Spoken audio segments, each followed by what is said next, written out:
I have several recipes on chickpeas on my channel, but this particular recipe is my favorite and you are going to love it too. Hey everyone, Namaskar and welcome to Curries with Bhumbi. Pan out on medium-high heat with 3 tablespoons of oil. Once the oil turns hot, lower the heat to low and add a dried bay leaf along with a few cardamoms. Crack open the pods a little bit before adding them to the oil so that they don't burst open and jump out of the pan and you never know where they may land.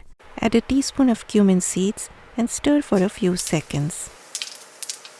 Then finely chopped onions enter the pan along with a sprinkle of salt that helps the onion to soften up. And you are going to love hearing this. You do not want a deep brown color on the onions. Isn't that great to hear? I mean, it is for me, because whenever it comes to frying onions, I hate onions sitting when the recipe calls for that deep brown color on the onions. When they reach this light brown color, add finely grated ginger and garlic. Fry the ginger and garlic for about a minute and then add the chicken.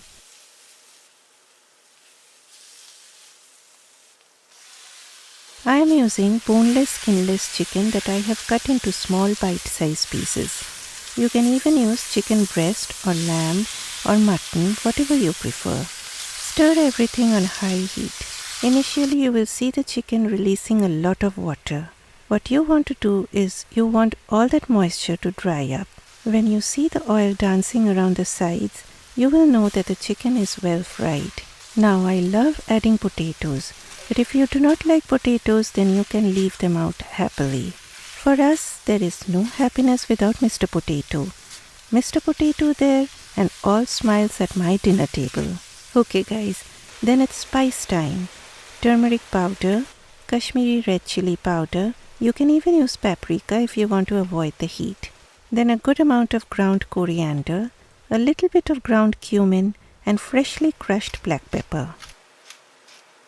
Stir on medium heat for a few minutes and then add salt. I added just a splash of water to deglaze the pan. Stir for another 2 minutes and then add 2 cups of hot water. I like this to be little liquidy. That's why I am adding 2 cups of water. But if you want a thicker consistency, then add 1.5 cups of water. Then cover it on medium-low heat for 5 minutes. After 5 minutes, uncover and add 2 cans of chickpeas along with garam masala powder. Today I am using canned chickpeas because it is sometimes good to take advantage of the convenience available to you. But you can even soak dried chickpeas overnight, cook them the next day till tender and use them. Okay guys, cover on again on medium-low heat for 10 more minutes. In the meantime, heat a pan on low heat. Add a heaped teaspoon of cumin seeds and roast the seeds on low heat till they are fragrant. Do not roast for a long time as they will become bitter.